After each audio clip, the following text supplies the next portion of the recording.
frères et sœurs, quand j'étais en deuxième des humanités, il y a eu un temps auquel je ne pouvais plus m'asseoir derrière. Quand j'étais en classe, je devais toujours m'asseoir devant pour être en mesure de voir ce que le professeur écrivait sur le tableau. Parce que je ne voyais pas bien. Et c'est quelque chose dont j'avais commencé à avoir comme problème depuis, je pense que c'était en sixième primaire. Mais arrivé en deuxième secondaire, c'était devenu pire. Je n'arrivais même plus à bien voir. Il fallait que je sois toujours devant pour être en mesure de bien saisir ce que le professeur écrivait sur le tableau. Alors, j'en ai parlé à mes parents à l'époque. Je leur ai dit que j'avais ce problème. Et puis ma mère, comme elle porte des lunettes toute sa vie, elle avait compris en ce temps-là que j'avais besoin d'aller voir un ophtalmologue. Et aussi, finalement, on était allé voir un ophtalmologue. Après les examens, il a confirmé que j'avais un problème de vision. Donc, j'avais besoin de porter des lunettes. Et pour être en mesure, pour qu'on te dise quelles sont les unités dont tu vas commencer à porter, il faut d'abord essayer. Ils ont essayé à me montrer différents verres pour voir lequel allait marcher avec mes yeux et tout. Et plus qu'ils me donnaient les unités, plus que je voyais mieux. C'est-à-dire que avec mes propres yeux, j'avais du mal à voir. J'avais besoin qu'ils changent. Ils devaient changer, essayer de voir quelle unité va bien marcher. Des fois, on arrivait presque proche, presque là, mais ce n'était pas vraiment ça. Il fallait encore rajouter. Tout ça, on a essayé différents verres, tout ça pour voir lequel allait marcher avec mes yeux. Et je n'oublie jamais le premier jour que j'avais ramené mes lunettes à l'école. J'ai porté mes lunettes, arrivé en classe. Dès que j'entre dans ma classe, le tableau était plus éloigné. À partir de la porte, je pouvais carrément voir ce qui était écrit sur le tableau. Pour la première fois, parce que d'habitude, je devais d'abord être devant pour être en mesure de voir. Mais cette fois-ci, je n'avais plus besoin de m'approcher du tableau pour être en mesure de voir ce qui se passait. C'était comme un miracle, comme si quelque chose avait changé. J'avais des nouveaux yeux, parce qu'avec mes propres yeux, tout était différent. Je ne voyais pas bien, mais avec des nouvelles lunettes, c'était devenu comme naturellement mes yeux que je devais normalement avoir. Je voyais plus facilement. Et aujourd'hui, je voulais vous lire une histoire qui se trouve dans le livre de 2 Rois, chapitre 6. 2 Rois, chapitre 6, versets 15 jusqu'à 17. Et je vous encouragerai d'aller lire ce passage, ce verset en entièreté. 2 Rois, chapitre 6, du début à la fin. Mais moi, je vais juste lire la partie 15 jusqu'à 17 pour vous. L'assistant de l'homme de Dieu se leva de bonne heure et sortit. Et voici une troupe entourer la ville avec des chevaux et des chars. Le jeune serviteur dit à l'homme de Dieu, « Ah, mon Seigneur, comment ferons-nous » Il répondit, « N'ayez pas peur, car ceux qui sont avec nous sont plus nombreux que ceux qui sont avec eux. » Élisée pria en disant, « Éternel, ouvre ses yeux, je t'en prie, pour qu'il voie. » Quand j'étais en train de lire ce passage, j'avais eu 4 enseignements entre le chapitre verset 15 jusqu'à 17. J'avais eu 4 enseignements dont je voulais partager avec vous aujourd'hui. Le premier enseignement, c'était par rapport à la peur. Et ici, nous voyons le serviteur qui sort et il se rend compte qu'ils sont entourés. Ils sont entourés par une armée. Ils sont entourés par une troupe avec des chevaux, avec des chars. Et directement, la première réaction qu'il avait eue, c'était la peur. Il a eu peur. C'est à cause de ça que le prophète qui lui dit « N'aie pas peur » parce qu'il avait eu peur en ce moment. Et ça m'a fait penser, pendant cette période, nous tous comme nous le savons, ça fait un bout de temps, ça fait quelques mois maintenant, nous vivons dans un monde avec plusieurs incertitudes. C'est-à-dire que nous ne savons pas, à cause de pandémie, nous ne savons pas quel est notre avenir demain. Il y a plusieurs personnes qui ne savent même pas s'ils seront en mesure de payer pour leur hypothèque, s'ils seront en mesure de payer l'hypothèque, s'ils seront en mesure de nourrir leurs enfants, s'ils seront en mesure de continuer à vivre ou à payer les factures qu'ils ont. Il y a les parents qui vivent dans l'incertitude pour savoir comment est-ce qu'ils vont faire pour envoyer leurs enfants à l'université. Ça coûte cher, ils n'ont plus l'argent. Les gens ont tout épuisé. Tous les biens qu'ils avaient sont déjà épuisés. Il y a même des fois, même si ce n'est pas lié aux pandémies, mais des fois, il y a d'autres personnes en ce moment, peut-être que vous avez peur de prendre l'appel de votre médecin pour ne pas avoir une mauvaise nouvelle par rapport aux analyses de sang qu'on vous avez fait la semaine dernière. Il y a de ceux-là peut-être qui ont peur d'entendre une mauvaise nouvelle ou bien d'aller dormir la nuit par rapport à quelque chose qui les dérange, tout ça. Mais ici, le serviteur de Dieu qui dit, le prophète Élisée qui dit, n'ayez pas peur. Il ne faut pas avoir peur. Quelles que soient des choses, des situations qui nous entourent, n'ayez pas peur. La leçon numéro 2 dont je voulais vous parler aujourd'hui, c'est la manque de confiance. Parce que lorsque le prophète Élisée qui lui dit n'ayez pas peur parce que ceux qui sont avec nous sont plus nombreux que ceux qui sont avec eux, c'est comme si son assistant n'avait pas compris ce qu'il disait. C'est comme s'il ne comprenait vraiment pas ce que le prophète disait. Et c'est comme s'il avait douté. Il n'avait pas confiance en ce que le serviteur lui disait. Et je me suis retrouvée. Nous, en tant que chrétiens, je ne sais pas combien de fois vous pouvez vous souvenir que le Seigneur vous a fait une promesse, mais c'est comme si la promesse ne correspond pas avec votre vie actuelle. Le Seigneur vous a promis une bonne vie, mais quand vous vous regardez, mais vous vous demandez, mais où suis-je? Qu'est-ce que je suis en train de faire ici?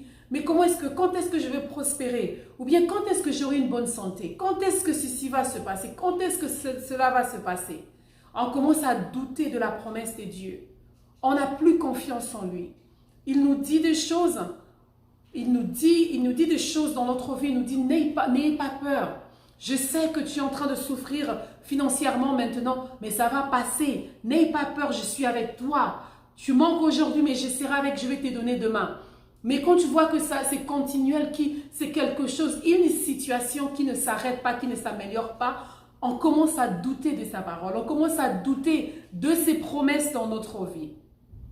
Et la troisième de choses dont je voulais parler aujourd'hui, c'était ce serviteur s'est levé le matin. La Bible dit, il y a d'autres versions qui disent qu'il s'est réveillé, il s'est levé très tôt du lendemain, très tôt matin du lendemain. Et si vous lisez juste un verset d'avant, c'est-à-dire que verset 14 qui dit, cette armée qui était venue les envahir, ils étaient arrivés la nuit. Leur roi les avait envoyés de venir envahir la ville. Déjà la nuit. Lorsqu'ils vont se réveiller le matin, ils vont se retrouver déjà envahis. Et je voulais vraiment en tant qu'enfant de Dieu qu'on comprenne quelque chose. C'est pendant que nous dormons la nuit que l'ennemi travaille. L'ennemi travaille, il travaille sans arrêt. Nous, on se repose, lui, il est réveillé. Il cherche, comme la Bible le dit. L'ennemi n'est là que pour chercher à dérober, à tuer et à détruire. C'est ce qu'il fait. Lorsque toi, tu es dans ta chambre, tu es en train de dormir avec ta famille, tu ronfles, tu fais des rêves et tout. Lui, il est en train de travailler pendant la nuit. Je ne sais pas combien de fois vous pouvez vous souvenir, ou bien vous connaissez peut-être votre membre de famille ou quelqu'un d'autre qui se réveille des fois. Vous vous réveillez le matin et puis vous vous rendez compte que vous êtes déjà fâché, sans raison. Vous êtes déjà énervé. L'enfant qui vient vous demander quelque chose, vous les chassez parce que vous êtes fâché sans raison. Vous êtes fâché contre votre époux ou épouse sans raison, dès le matin. Et quand vous restez comme ça, quand vous vous réveillez déjà avec une mauvaise mine, c'est votre journée qui sera comme ça. Votre journée est gaspillée parce que l'ennemi était venu la nuit. Il vous a dit des choses la nuit. Il vous a fait des mauvais rêves. Et du fait qu'au lieu de vous lever très tôt matin pour être dans la prière, vous avez dormi jusqu'à je ne sais pas à quelle heure. Et quand vous vous levez, il est déjà matin, la vie a déjà commencé et vous commencez directement à faire d'autres choses. Tout ça, et c'est comme ça que votre vie, votre journée se gaspille. Nous devons être encouragés, nous devons avoir cette habitude de se lever très tôt matin pour être dans la prière. Si vous voyez, vous allez le remarquer que Jésus se levait tout le temps le matin lorsque tout le monde dormait, lorsque ses disciples dormaient, il était encore calme. La Bible dit tout le temps qu'il se levait le matin pour aller à la montagne pour prier. Et c'est très important pour nous les enfants de Dieu. Parce que si ces serviteurs, si cet assistant était resté au lit, s'il avait dormi, l'ennemi allait le surprendre. Peut-être qu'il allait être dans sa chambre en train de dormir et il se rend compte déjà, on l'attache. Il est déjà attaché, l'armée est déjà entrée dans sa chambre, tout ça. Il n'allait pas voir ce qui s'est passé en ce moment-là. Et le quatrième point dont je voulais soulever ici, la quatrième leçon dont j'avais trouvé ici, c'était lorsque le serviteur a fait la prière. Il dit, Seigneur, ouvre ses yeux s'il te plaît, pour qu'il voie. Ouvre ses yeux. Et ça, c'est un point, pour moi, c'était très important. C'est un point très important pour moi. Parce que je veux qu'on comprenne qu'il y a une différence entre les yeux physiques et les yeux spirituels. Nous sommes les êtres spirituels qui vivent dans ce monde comme passagers. Et du fait que nous sommes les êtres spirituels, nous ne pouvons pas seulement voir des choses physiques comme toute autre personne. Les choses physiques avec les yeux physiques, c'est comment? Vous voyez, ça c'est ma main et ça c'est une chaise, là où je suis assise. Ce sont des fleurs. Et tout le monde peut voir la même chose. Même si mon voisin ou quelqu'un qui ne peut même pas parler français ou quoi que ce soit, la personne dès qu'il arrive peut témoigner que ça ce sont mes mains, ça c'est une chaise et ça ce sont des fleurs. Ça c'est simple. Physiquement parlant, c'est ce que nous voyons tous. Mais les yeux spirituels, ce sont les yeux auxquels seulement un être spirituel qui peut voir. La raison pour laquelle l'homme de Dieu voulait que son serviteur puisse voir cette armée céleste, cette armée de l'Éternel qui les avait entourés, c'est parce que il voulait qu'il arrête de voir seulement physiquement. Et cette armée de l'Éternel, la chose que j'avais retenue pour cela, c'était il y avait une différence entre l'armée cette armée qui était venue les envahir et l'armée de Dieu. Parce que la Bible dit, quand ses yeux étaient ouverts pour voir, il a vu sur les montagnes, il a vu qu'il y avait une armée qui était plus nombreuse et puis qui était avec des chevaux et les chars de feu. Les chars de feu. Donc cette armée était plus nombreuse et était aussi plus fort, plus puissant que l'armée qui était venue les envahir. Et le serviteur n'avait pas vu parce qu'il était en train de voir avec ses yeux physiques. Lorsque nous regardons des choses avec les yeux physiques, c'est là que nous ne voyons pas lorsque l'ennemi entre dans nos maisons. L'ennemi entre dans ta maison, il commence à détruire ta maison, tu ne le vois pas. Tout ce qui se passe, c'est comme si tu es aveuglé. C'est comme si seulement ton physique qui voit des choses. Parce que si nous portons des nouvelles lunettes comme moi, que j'étais enfant, je ne savais pas que j'avais un problème de vision. Je ne savais pas jusqu'à ce que j'aille voir le médecin et le médecin me donne des lunettes. À partir de là, quand j'ai porté des lunettes, c'est là que j'avais vu de nouveau. C'est là que j'avais compris que je ne pouvais plus ouvrir un livre ou un cahier ou quoi que ce soit sans mes lunettes. C'était devenu mes nouveaux yeux. C'est pareil, c'est-à-dire que avec nous les enfants de Dieu, nous devons chercher des yeux spirituels. Parce que lorsque vous portez des lunettes spirituelles, c'est là que vous allez voir que si vous commencez à perdre les choses qui vous êtes intimes, vous allez comprendre ça, c'est l'attaque de l'ennemi. Il veut m'attaquer dans un niveau personnel. Si vous remarquez que vous avez perdu votre bague d'alliance, votre bague de mariage, vous allez directement comprendre que l'ennemi commence à attaquer votre mariage. Même si vous n'avez pas de problème avec votre époux ou votre épouse, mais vous allez savoir ça, c'est une porte qui est ouverte. L'ennemi est entré. La perte de ma bague, c'est un combat qui commence. C'est là que vous allez vous lever. Si vous portez les lunettes spirituelles, ça va vous permettre de voir que votre environnement, peut-être que les amis avec qui vous baladez avec, ne sont pas bons pour vous. Si vous portez des lunettes spirituelles, vous allez comprendre que peut-être le quartier là où vous habitez, ce n'est pas le quartier là où vous devez être. Peut-être que c'était déjà le temps de déménager, le temps de quitter là où vous êtes pour aller ailleurs. Si vous portez des lunettes spirituelles, vous allez comprendre que ça c'est le moment qu'il faut que je quitte la ville là où je suis. Peut-être que le Seigneur t'attend à une autre ville. Toi, tu es dans une autre ville. Tu es en train de perdre le temps parce que tu regardes les choses avec les yeux physiques. C'est très critique, c'est très important en tant qu'enfant des dieux de comprendre la différence. Parce que sinon vous allez perdre plusieurs choses. Si vous n'avez pas de lunettes spirituelles, c'est comme si quelqu'un qui habite dans une maison qui est sale, mais qui ne se rend pas compte que là où il est, c'est trop sale, jusqu'à ce que quelqu'un d'autre ouvre la porte de sa maison pour venir et puis qui dit « Mais pourquoi est-ce que votre maison est si sale ?» Et c'est là que les yeux s'ouvrent pour dire « Oh, ma maison est sale !» Ça, c'est avoir les yeux physiques.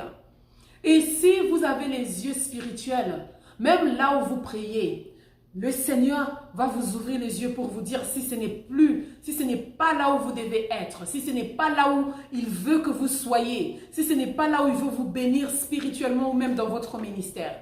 Le Seigneur va ouvrir vos yeux pour voir tout cela. Il y a un homme au Congo, dans l'un des villages qui avait une parcelle. En fait, il avait un terrain et dans son terrain, il y avait une petite maison. Et il y avait plusieurs herbes, il y avait aussi des arbres et tout. Mais le propriétaire de la maison, là, de la parcelle, il a passé tout son temps en train d'admirer d'autres personnes, d'envier d'autres personnes qui ont des grandes maisons, ou bien les gens qui habitent dans d'autres quartiers qui sont beaucoup plus avancés et tout ça. Et du fait qu'il n'a pas aimé, il n'aimait plus son terrain, il ne coupait même plus les herbes, il ne coupait plus les pelouses, il ne s'occupait pas de ces arbres, il ne cherchait même pas à cultiver peut-être les légumes, tout ça. Il ne faisait rien avec sa parcelle et finalement il s'est décidé de quitter. Il s'est dit je vais vendre cette parcelle pour m'en acheter un autre ailleurs, là où il y a une bonne maison, une belle maison. Et après, le nouveau propriétaire qui vient dans la parcelle, qui commence à regarder tout, il a coupé les herbes, il a commencé à ranger les arbres, et il a commencé à planter des légumes et tout. Et pendant qu'il était dans ce processus-là, pendant qu'il était en train de cultiver la terre de là où il était, il s'est rendu compte qu'il y avait de l'huile sous son sol. Et il y avait les diamants, il y avait les minéraux naturels. C'est-à-dire qu'il était devenu riche en même temps. Et il s'est même posé la question, mais pourquoi est-ce que le propriétaire m'a vendu cette parcelle? Cette parcelle avait autant de richesses ici, est-ce qu'il ne l'avait pas vue? C'est pareil avec nous. Si on n'a pas les yeux spirituels, si on ne porte pas de lunettes de foi, si on ne porte pas de lunettes spirituelles, nous n'allons pas comprendre notre époux ni notre épouse qui est avec nous pour comprendre que ça c'est l'homme ou la femme que le Seigneur m'a donné pour un but. On va commencer à envier d'autres couples, on va commencer à envier d'autres personnes, sans pourtant savoir, voir comment est-ce que le Seigneur voit ton conjoint. Si nous n'avons pas des yeux spirituels, nous n'allons pas comprendre ce qui se trouve à l'intérieur de nos enfants. Avec les yeux spirituels, ça nous permet de voir comme Dieu voit. Ça va nous permettre à comprendre des choses de la manière spirituelle. Pas seulement physique. Si on n'a pas des yeux spirituels, le Seigneur va nous envoyer un ami ou quelqu'un qui sera de passage dans notre vie pour nous bénir, mais tellement on est distrait avec autre chose, on est tellement très intellectuel, plus spirituel, on va perdre une bénédiction si précieuse que le Seigneur voulait qu'on puisse avoir. Mais on était aveugle, on regardait avec les yeux physiques, qu'on va perdre cette bénédiction qui va partir et puis on regrette plus tard. Nous pouvons être ceux qui servent, nous pouvons entourer le Seigneur avec la musique, avec l'adoration, avec le service dans les églises, tout ça. Mais si nous ne portons pas des lunettes spirituelles, nous n'allons jamais voir ni comprendre le mystère de Christ. Je vais encore le répéter. Nous pouvons entourer Dieu avec l'adoration, avec la musique à l'église, avec les activités à l'église, avec le service, tout ça, à moins que nous puissions porter des lunettes spirituelles, à moins que le Seigneur change notre vision, à moins qu'il nous donne des lunettes de foi, nous n'allons ni voir, ni comprendre le mystère de Dieu. Nous n'allons pas comprendre le mystère du Christ. Alors ma prière pour vous aujourd'hui, mes frères et sœurs, c'est de demander, c'est de demander que le Seigneur nous ouvre les yeux. Nous sommes des êtres spirituels. Les êtres spirituels ne vivent pas comme toute autre personne. Les êtres spirituels vivent dans le spirituel, les yeux ouverts, des nouvelles lunettes pour voir ce qui est au-delà de ce que d'autres personnes peuvent voir. Alors si vous le croyez, je vous encourage à prier avec moi aujourd'hui. Prions le Seigneur. Éternel Dieu, Yahweh, je sais, je comprends maintenant que j'utilisais seulement les yeux physiques. Je n'utilisais pas mes lunettes spirituelles.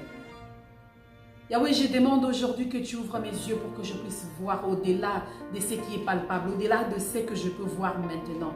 Ouvre mes yeux pour que je comprenne que dans tout ce que je fais dans ma vie, Seigneur, tu es avec moi. Ouvre mes yeux pour que je comprenne que l'ennemi essaie d'entrer dans ma maison.